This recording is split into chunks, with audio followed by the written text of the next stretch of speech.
All right. Hello, everyone out there. I am the chair for the LGBTQ committee for the Indianapolis Public Library. My name is Stephen Lane, and I am joined today by Saundra Mitchell, who is an Indianapolis-based writer who has a new book right out now for this year. Came out in May. It is called Out Now, fitting title. And there it is right there. She's holding it up.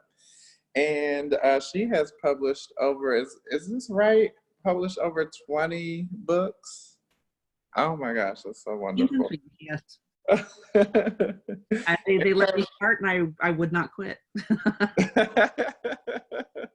It must be like getting tattoos. Once you get the first one, you just keep going. I've been wanting to get a tattoo to like memorialize getting the books published. Yeah, but I have to figure out a design that I can add things to easily. Yeah. Because I want to be able to add like new books but not look like I just let my kid mark up my arm, Right. That's so wonderful. I think that's a great idea. And that'll, keep both addictions alive, right? Exactly. And getting the tattoos. So yeah, we are joined here today with Saundra Mitchell. Of course, we're doing our virtual programming. This is part of our Rainbow Reads book club. So some days we will do a book discussion with a local Indianapolis author. So today we have Saundra Mitchell. And other days we will actually discuss a book that we read as a group. So please be on the lookout for that. Also for the LGBTQ committee, we also do the film club series. And that will come out every third Sunday of the month, and it's going virtual. So be on the lookout for that as well. So we have a lot of virtual programming going on right now to kind of, keep things going during a pandemic and keep everybody safe while doing it. So we have Saundra here today. Can you please tell us about your new book, Out Now? What is it about? Out Now is an anthology, actually. It's a collection of 17 short stories written by queer YA authors. I asked them just to write the story they wish they had when they were 16, and they went crazy for it. It's a lot of fun. There's so many different styles. There's so many, like there are funny stories and there are heartfelt stories. There's science fiction, there's fantasy.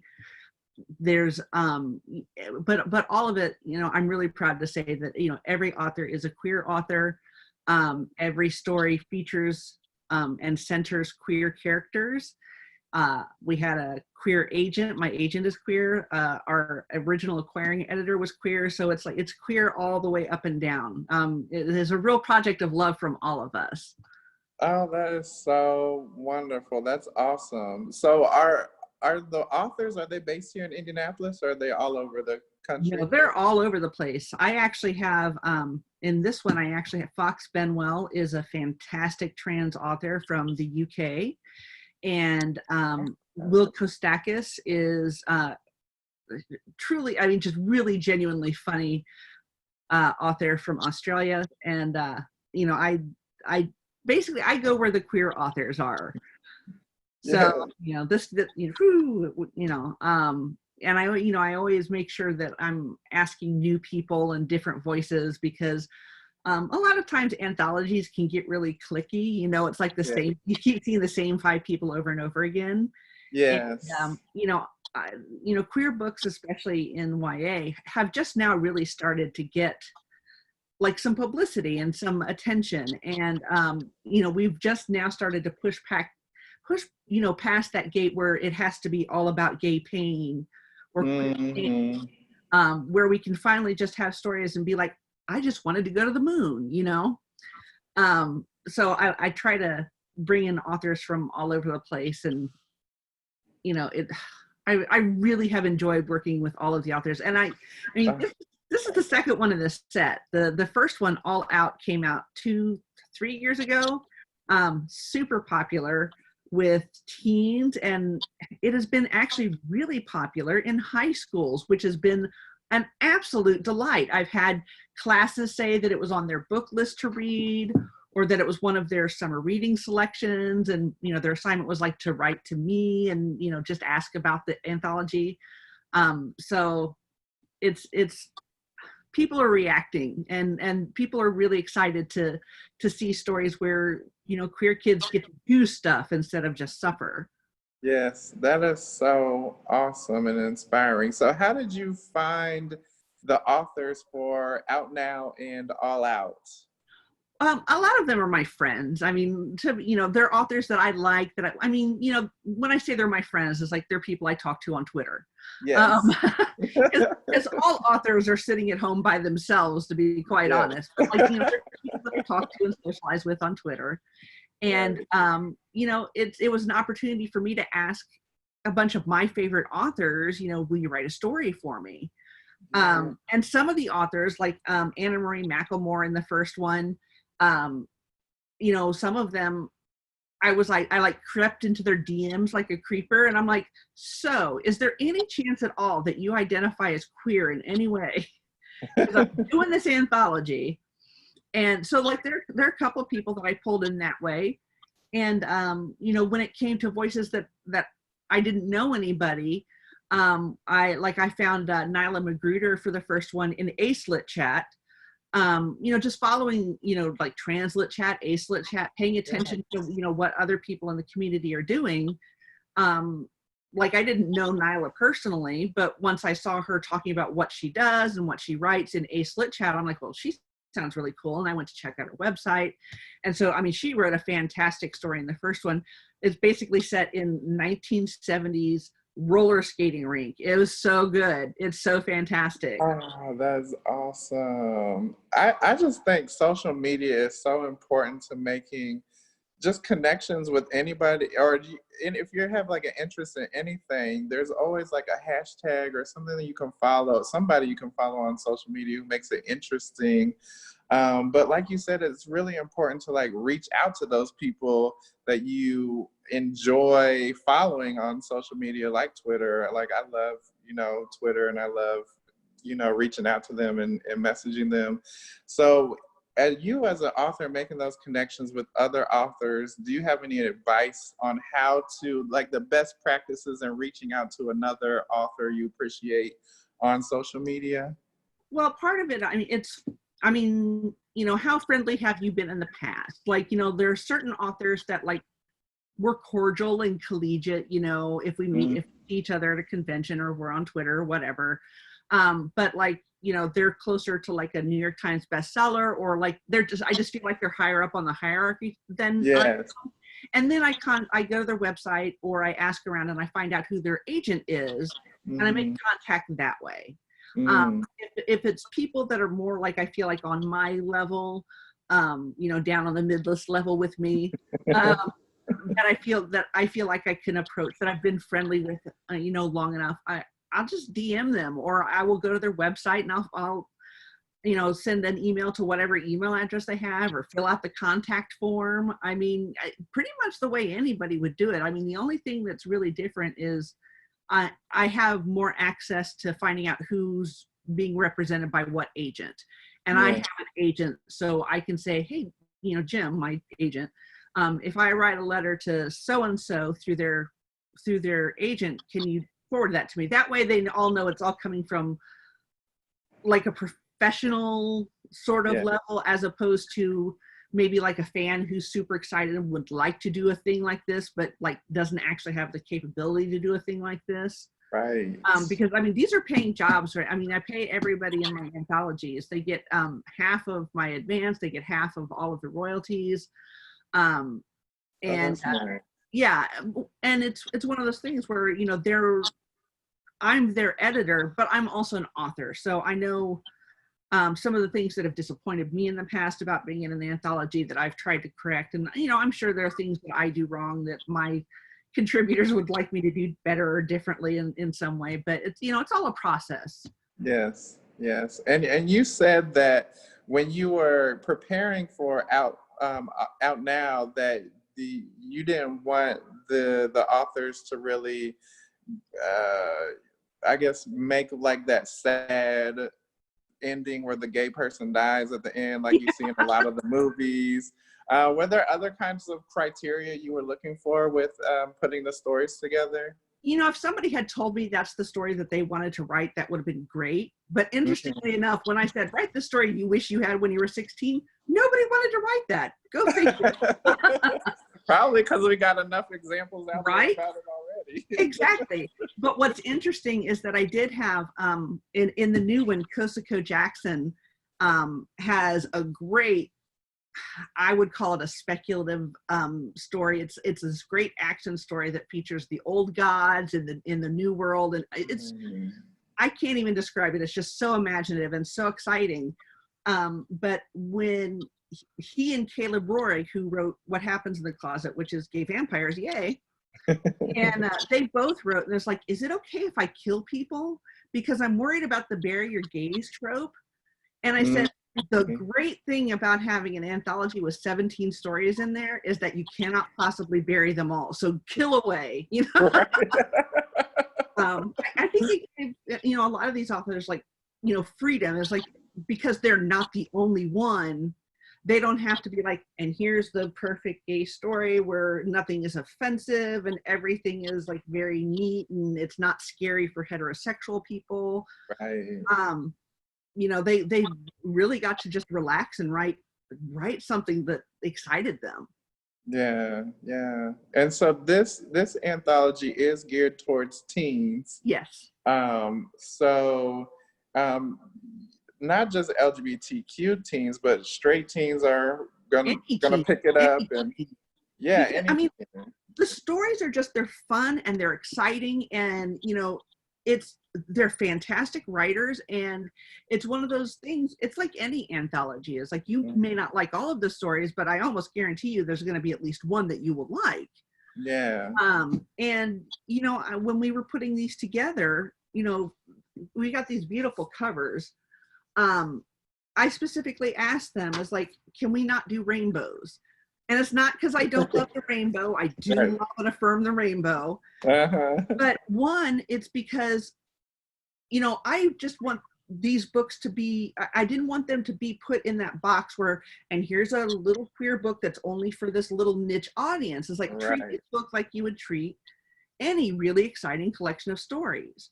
But also, I didn't want rainbows because, you know, when you have a rainbow book and you have teens in the Midwest, you know, like where we live, and, you know, not on the coast, you know, rainbow books, kids get clocked carrying those books. They can't buy them. They can't check them out from the library. It's not safe for them to walk down the halls with them. You can carry this down the hall. Yeah. You know? You can, nobody's going to, like, you know, look briefly at this book and think, oh, that's a super queer book. They're going to see that's a YA book.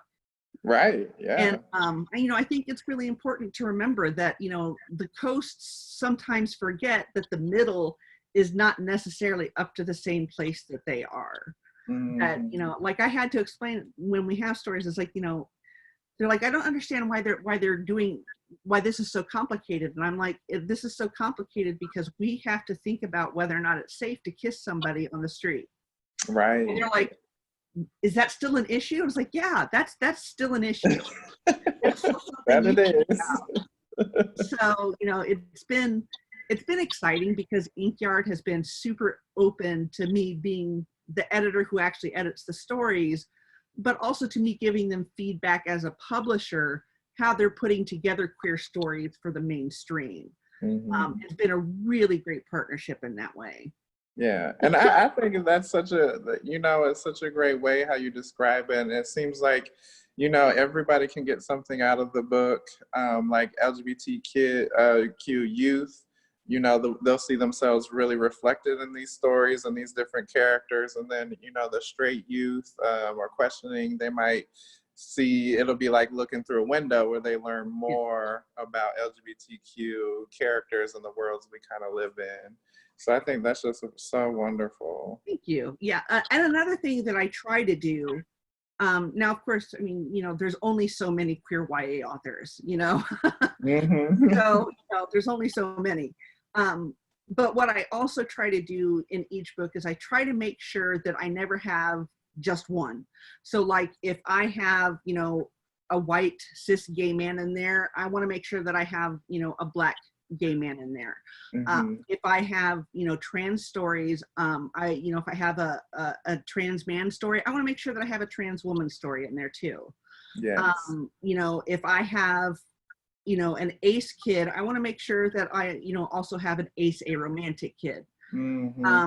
Because, and that's another thing that gives authors a lot more latitude. Again, it's another intersection where they don't have to be the only one. Yeah. And I've gone out of my way explicitly to make sure, like the first All Out was 40% Black and Indigenous people of color. Out now is 50%.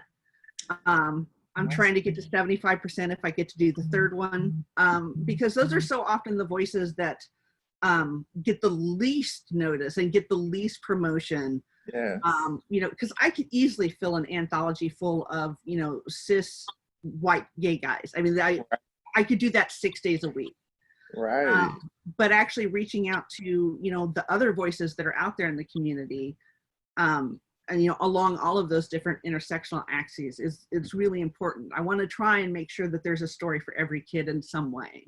Absolutely. And getting those diverse representations in storytelling and in, queer books, I think is just so important too, and very relevant to, the social climate right now with Black Lives Matter, doing a whole lot in our communities. So do any of the books speak to this kind of moment, or feel or any of the stories seem really relevant to this moment? Yes, I think so. Now you have to remember that like these stories were written almost 2 years ago. But interestingly enough, we do have Catherine Locke's story in here, which is called Seditious Teapots. And it is about, that in particular is about, a general queer group who, you have one girl who, she doesn't have the words for how she feels yet.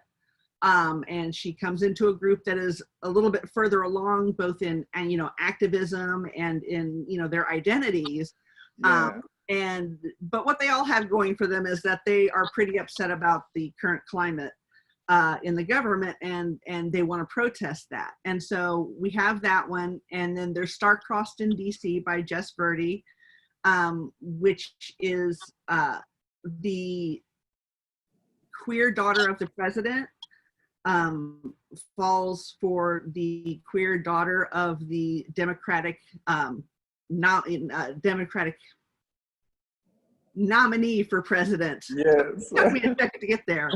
Oh, wow. And what they, and what she has to overcome to understand the difference between the way these talking points happen and what they actually mean for queer people. Oh, wow. But I will say that we also have, a super wonderful story in here by Julien Winters, who is genuinely one of my just absolute favorites. I love him to death. I love his books.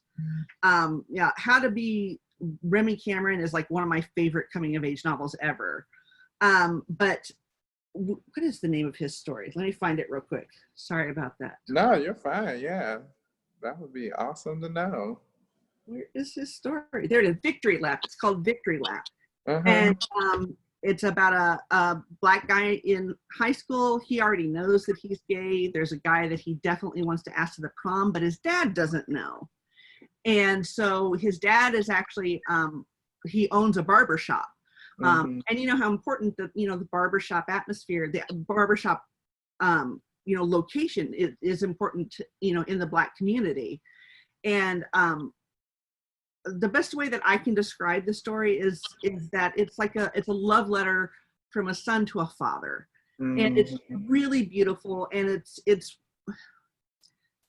he and Kosako Jackson and Jay Coles have all talked about how infrequently, that we get to see Black boy joy.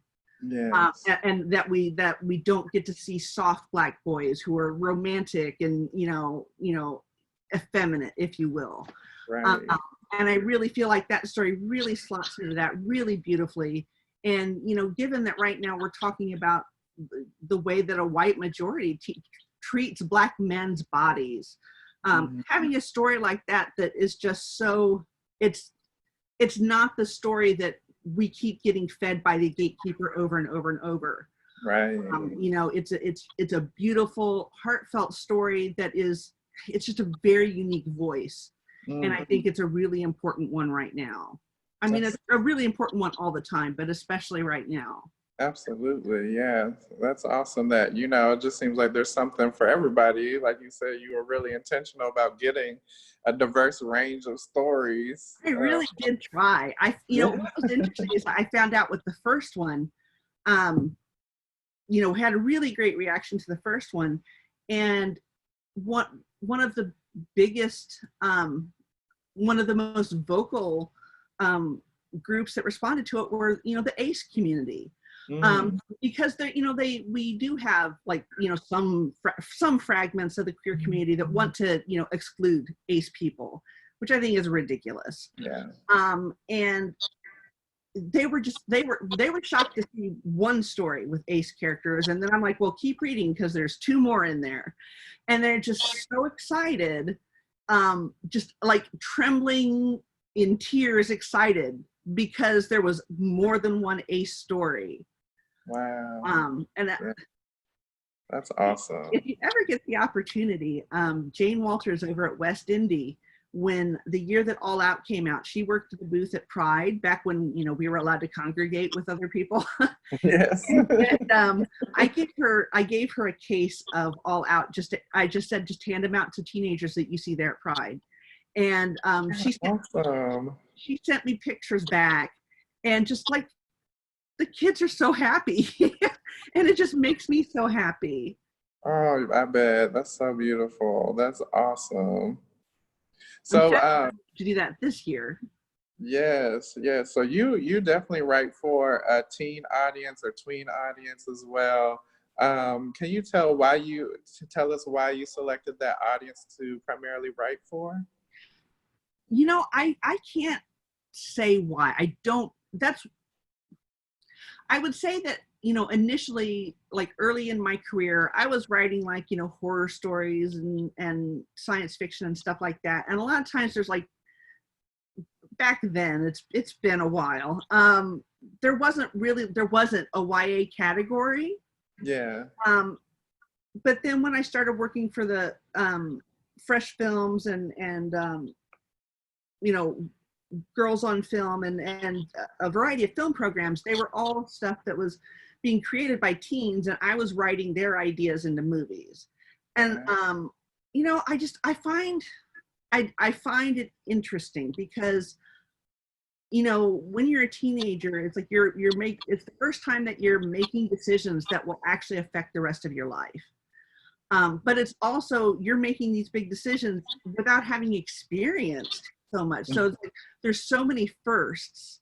And I love the heightened tension between, you know, I don't actually know how to make this decision, but I have to make this decision. I really love that tension.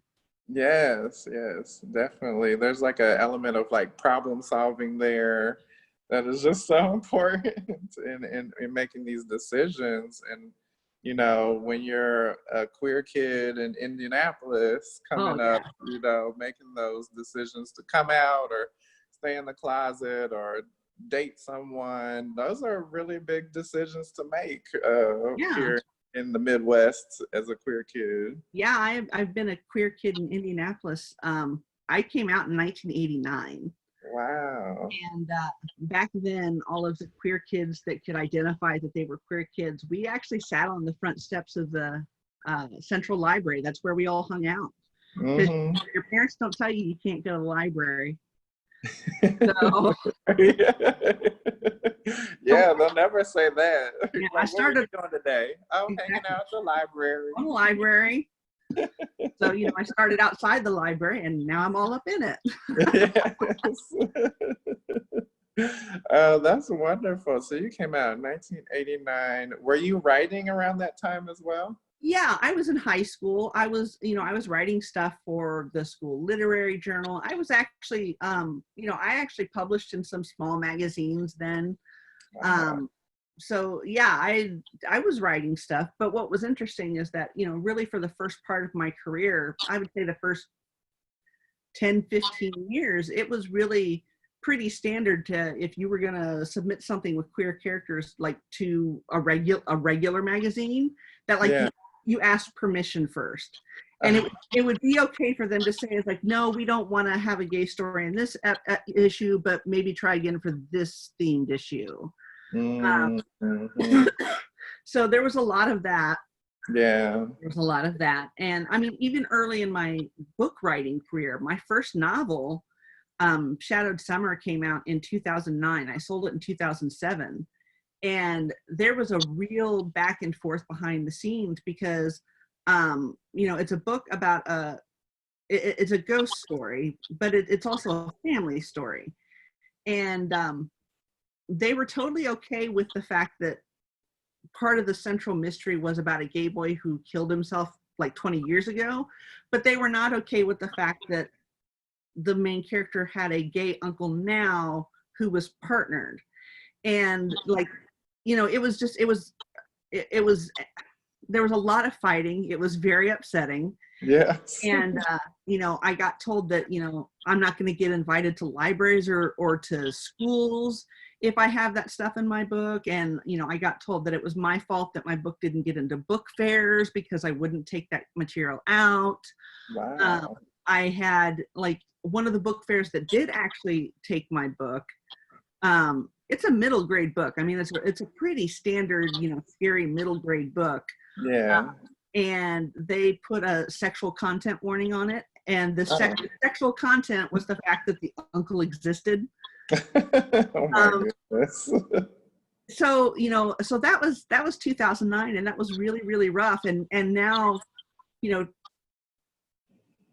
2020, and now there's like, you know, a whole section in the Scholastic book fairs for, you know, diverse books. And, you know, I can actually, you know, talk to libraries want to talk to me now. And so it's been very interesting. But, you know, I still, like when All Out came out, like some booksellers in Kentucky that I've worked with quite a bit, they're like, we would stock your book, but nobody in our community is going to buy them. There's no point in us inviting you because nobody would come. And I'm like, and then at the same time, I have people in New York going, really, is it really still an issue? Right. Yes, it really is still an issue. Yeah, and maybe it's like the people are just maybe hesitant to buy it off the shelf in public, and that's, you know, is because of that stigma still out there. Yeah, but like you said, the book is very discreet in the cover and things. So who knows? And you know, I've had kids who have come to like if I do like a convention or a book fair where there's a bunch of authors there, I've had kids who like catch me in the corner and say, it's like, I can't tell my parents that I'm here because of your book. Oh. But since all of these other authors are here, they think that I'm here for that author, but I'm really here for you. Oh, wow. And I get a lot of email from kids who are like, you're the only queer person I know.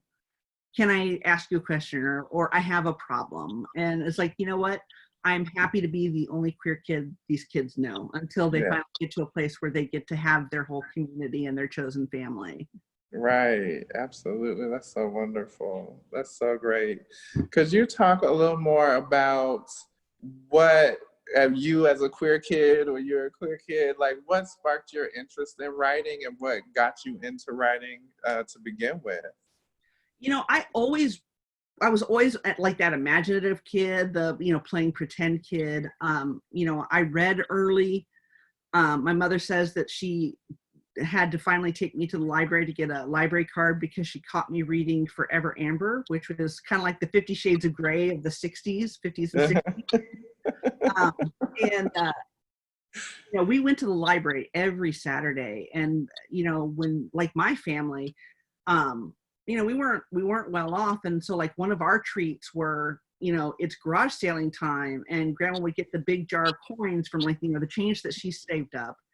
And we hit like all of these garage sales and get all of these 5-cent and 10-cent paperbacks. That was like family activity. You know, it was not unusual to be like sitting in the backyard on 4th of July waiting for it to get dark. And like my mom's reading a book, my grandma's reading a book, my aunt's reading a book, I'm reading a book. And I always loved stories, and I loved that I could escape in stories, and I love that, I grew up on the east side. I grew up in Carriage House on the east side, which is Section 8 housing, and during the 80s, the Indianapolis City Police actually gave us to the state police because the homicide rate was so high, and they just didn't know what to do with us. So it was one of those things where it's like, to me, the things that happen in books were, just as possible as like, it was just as possible for me to go to Narnia as it would be for me to go to New York. Yeah. I mean, those things were equally possible in my head. Yes. And so like I always wrote little stories and stuff like that. And, teachers always encouraged me, and it was one of those things where that people found it darling and precocious that I was writing stories and stuff like that. And there's so many ideas in my head, and when I was in middle school, my best friend's mom, she really took me under her wing as a mentor, as a feminist mentor. And she would buy me books for my birthday and for Christmas and stuff like that. And she would always, inside them, she would write, it's like, one day when you write a book, you can sign it for me. And so like, it never occurred to me that one day I might not write a book. It was just that difference between if and when. Yeah. Because, I'm a poor kid from the east side. I got kicked out of the military for being queer. I don't have a college degree. I'm not one of those authors who, got to do the whole MFA thing. I still just have my high school diploma, but I get to do this because somebody said one day when instead of one day if. Yeah.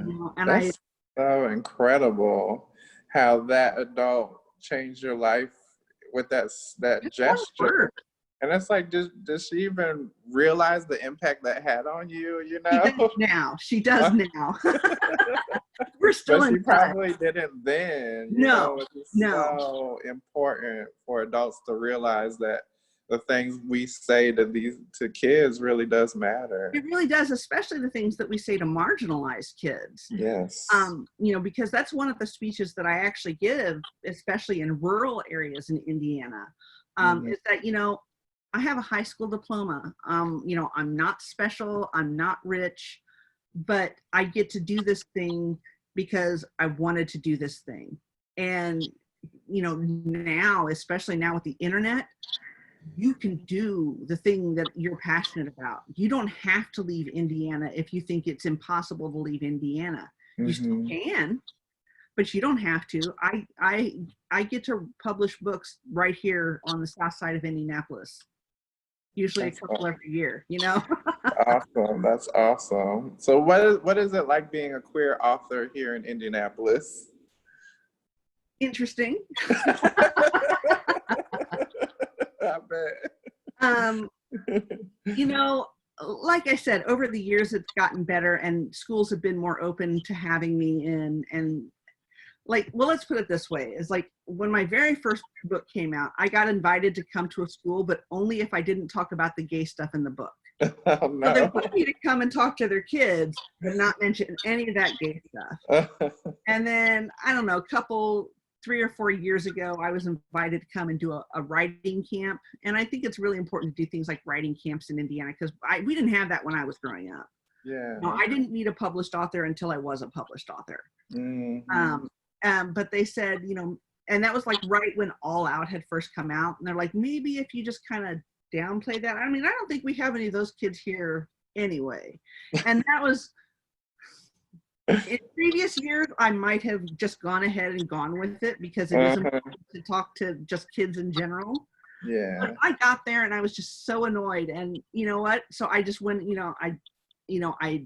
I talked about my wife and I talked about my book and I said the word queer, and I saw all the teachers in the back go, but I saw the queer kids who aren't there all sit up a little bit. And it's like, think, it's like, I've told all of these communities, it's like, you think you don't have these kids here, but you do.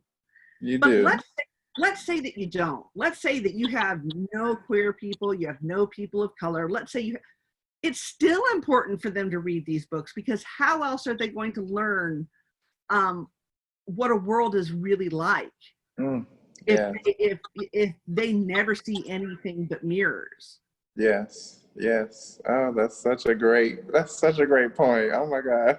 Thanks. It is. It really is. It really is. And to think if I, being a 16-year-old queer kid, was able to access and read, YA fiction that was geared towards me, just how different, I would have felt about myself back then, because it's, in Indiana.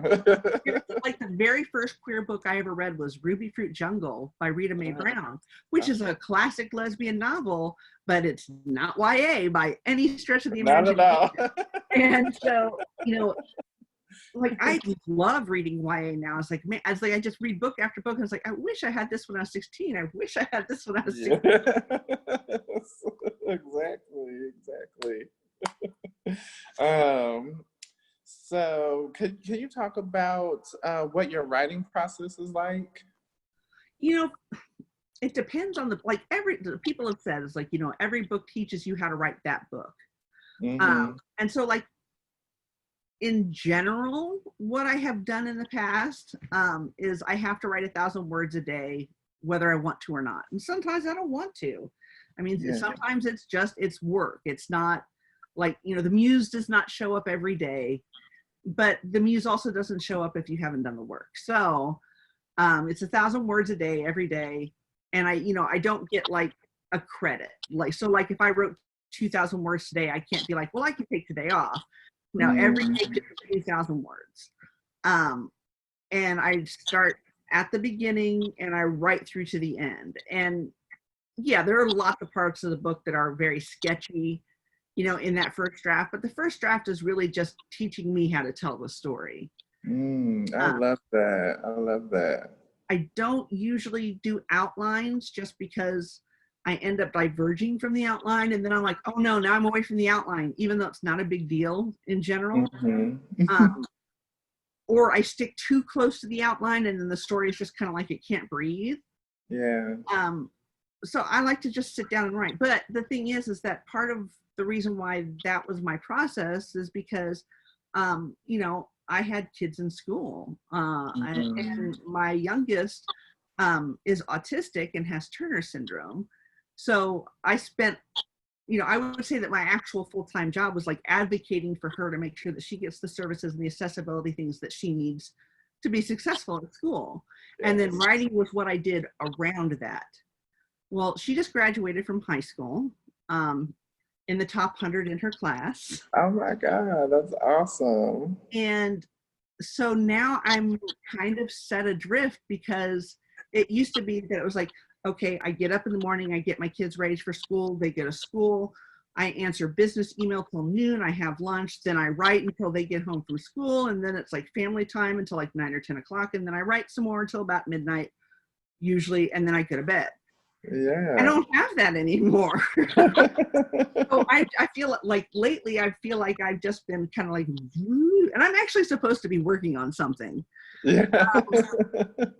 It's funny because I finished, I have a series now with another author named Josh Burke, and it's called Camp Murderface. It's for middle grade kids. It's about a couple of kids who get sent to a haunted summer camp in the 1980s, and they have to basically save everybody. I would love that story. And, well, we can send you a copy. I need it. It's very escapist. With a title like Camp Murderface, it's very silly. Yes. And so, like, when I was writing on that, I was like, it used to be that like 2,000, 3,000 words was really the top number I could hit in a day. And I was doing like 5,000 word days. And I'm like, wow. And, now that that's done and I'm working on a partial, which it's like 50 pages for an editor that I already have, so that they can say, I want to buy this, and then she can finish it. Yeah. I'm doing like 200 words a day. 150 words. I mean, I've been struggling because I just don't have that structure anymore. Plus, also, the world is kind of on fire at the moment. That too. It's kind of hard to write when everything is very stressful. So yeah, it's been hard for me to read anything lately, just to try to focus on reading. All I've learned lately is like adult nonfiction. Yeah. And it's just like, I'll just read adult nonfiction. It's like I'll just sit here and I'll slowly learn things until stuff gets back to normal. Yeah, I might have to get the audiobooks from here for a little while until I can get back to my concentration. Oh no, I don't know. I can't do anything. You're right. And I talked to my agent on the phone the other day, and he's like, "So are you able to write right now?" So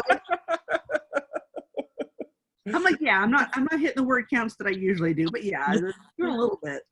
Yeah, you're still getting it done, chipping away at it. Exactly. It's like there needs to be a class on how to write during a pandemic. That'll be the next class that you get. It's like, be kind to yourself. Yes.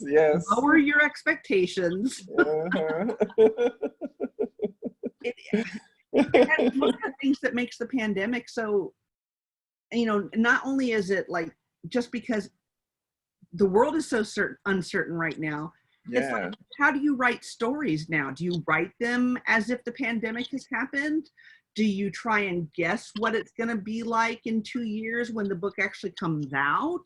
Yeah. You just don't know. Yeah. So it's weird right now trying to figure out how to write. My agent said, just write it like the way you're writing it before the pandemic, and we'll worry about it later. I like that. So the pandemic has definitely influenced your writing. Yes. Could you tell, has Indianapolis influenced your writing in any way? Does it come through in any of your stories? I would say not Indiana and Indianapolis so much as just the Midwest. Yeah. Early on, I tried to write a book that was set in Indiana, and I had my New York editor send it back, and she's like, "I just don't believe in this setting. I don't believe in it." And I'm like, "Okay, so what, did I write it badly? Did I just explain?" And she's like, "Well, I don't believe that." Now, keep in mind, this is Indiana kid. Yeah. I don't believe that teenagers would go to a tent revival for entertainment. And I'm like, why would you not go? It happens. Yeah. And she's like, and I also like, I don't believe in these Bible verse contests. It's like, but I'm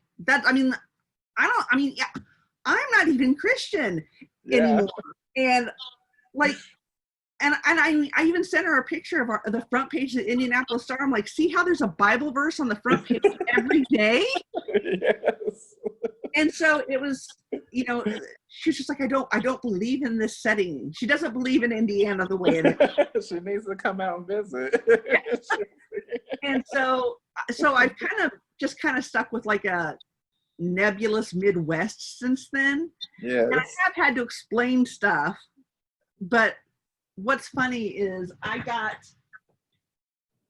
invited to write the novelization of the Broadway musical Prom. Oh, awesome. It's set in Indiana, and it's about a lesbian who wants to take her girlfriend to the prom, and the uproar that it causes. And I was so delighted to get this book because it was set in Indiana. I was like, finally, I can use all of my stuff.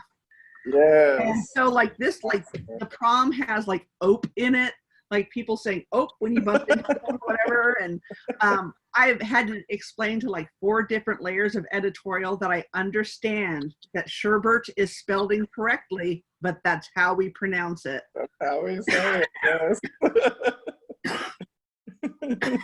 And just a lot of other just Indiana, like if you read the Prom, you can tell that it was written by an actual Hoosier. That's awesome. But that's like the first time in my career that I could just like, woo, just like totally Hoosier it up. Yes, exactly. And they won't tell you, this just doesn't seem right. I just don't believe in this place in Indiana. It It's very fantastical. It is. You gotta see it to believe it. Yeah, I tried to explain how important the race and the state fair are. And Yes. it's like they just can't like wrap their head. It's like if you're in New York, you have 90 million things to do on any given day. All the time. You just cannot wrap your head around the idea of like, so they drive around the same circle for 6 hours and you sit out in the sun and watch that? Yes. Yeah, yes, you do. They understand the state fair a little bit more, but they really don't understand the livestock aspect of it. Yes, right. It's so interesting, this year going without the race and the state fair. It's very strange. Yeah, that's stranger than fiction. Exactly. Somebody needs to write a story about that. It's funny, my wife and I, the Hancock County Fair was also canceled because everything's canceled. But all of the people that do the fair food, they lined up all of their, what do you call those things? Trucks? Like the trucks? Yeah. And you could drive through and get the fair food. Oh, and that's awesome. So we did. It's like we went to the state fair. Well, we went to the county fair. It cost us a fortune anyway, but we had to eat our food in air conditioning. So that's kind of nice. It was. That sounds so nice. Okay, I have one more question for you. Is there a character in any of your stories that you really identify with? And can you tell us a little bit about this character?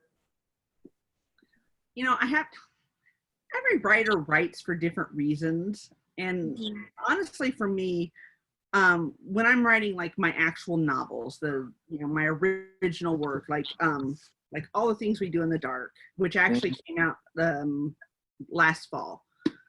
This is about a teen rape survivor. She was raped when she was a child, but now she's a teenager, and there are we're survivors for our whole lives. Yeah, absolutely. And I went ahead and used my actual story in this book, as what happened to her, because I didn't want to add another fictional rape to the world. Yeah. And so this character is a lot like me, but all of the characters are, because when I write a book, part of what I'm doing is I'm trying to answer questions that I have for myself. Sometimes it's like it's as simple as what happens if we die. Would I be okay with the answer being nothing? That sort of thing. And it's so like every character that has a point of view in any given book. Excuse me. They're answering questions that I have, and so it's hard for me to say this character is like the most like me, because they're all me, even the bad ones, even the ones with bad thoughts and intentions. Because I think all of us have a dark place, and this is my opportunity to express that dark place, but also maybe figure out where that dark place is coming from and maybe what I can learn from it. Yes. So it's hard for me to say this one character is like me, because they're all like me, because they all came from me. Yes. And I'm sure like that story of you sharing that moment with readers, especially young teens who can identify with that and know that they're not alone in the world, and that's just so powerful to for you to share that experience is very raw, which is what I think authors do such a great job at, is getting at those raw emotions and life stories and putting it out there for us to read and actually learn from or actually identify with. And I just love that. And in the case of that book in particular, YA has done a really great job of, what happens, in the immediate aftermath if you were raped, or what happens if you're threatened with sexual violence, how maybe you could respond and prevent it, or, you know, in some way. Not that victims are ever responsible for preventing what happens to them. What happens to them happens because someone bad did it to them. Right. But in this particular case, you know, I wrote this as, you know, the event is long gone. I mean, it's long been over. The police involvement is long over, although I do talk about, you know, the effect that police have on rape survivors. I mean, I would have to say that, you know, I wrote in the book and in my own experience, you know, having to go from being traumatized by the bad person and then having the police come in and treat my body like evidence was just as traumatizing. You know, the fact that, you know, that they towered over me. They didn't come down to my, I was a kid, you know, they didn't come down to my level. So there was all these extra men now standing over on top of me, you know. But also, you know, a lot of times we don't talk about cis girls. Well, we don't talk about any girls really sexuality. But in this particular case, we don't talk about you know, cis girls sexuality. We don't talk about masturbation. We don't talk about sex, and we also don't talk about what it's like to try and fall in love and to have those first experiences with somebody when you have PSTD and when you have trauma. And so this really was a book that I wish that I had had when I was 16. And it was hard, it was really hard to write. It's still hard to talk about, but you know, if I would have to say, you know, if any of the books that I've ever written are single issue important, I guess it would be that one, because I think it's something that doesn't get said very often. I'm so proud of All Out and Out Now, and I really feel like those get to say lots of things that don't normally get to be said. But I'm an editor for those, so it's my pleasure to get to, you know, present to you guys, you know, all of these other great authors and all their great ideas. And I can't take any credit for that. The only credit that I can take is that I have good taste in awesome authors, you know. But for me as a novelist, I think that that's probably like my book. Probably, I would guess. I mean, maybe, who knows what I'll write in 5 years from now. Right now.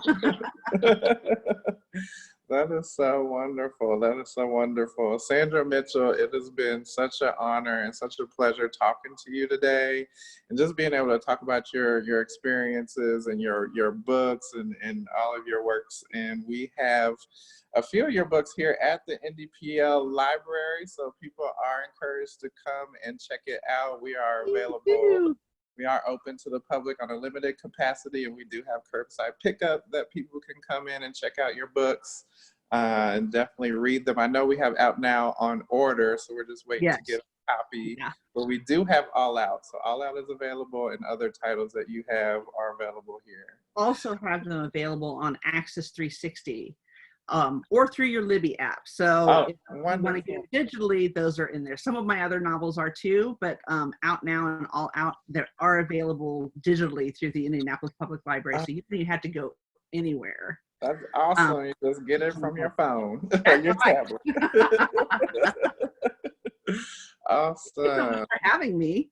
Yeah, thank you so much. Yeah, we'll have to do this again. So let us know when your next book comes out. I will. Set it up. All right. We'll do it in person this next time. That would be so amazing. I haven't been out of my house since the beginning of March. I'm getting a little twitchy at this point. Yeah. Quarantine is no fun at all. No, I'll do it, but I don't have to like it. Yes. So yes, get the books while you're in quarantine still. Yes. That's right. Read them. All right. Well, you have a good, wonderful rest of your day. You too. To y'all soon. All Okay. right. Bye.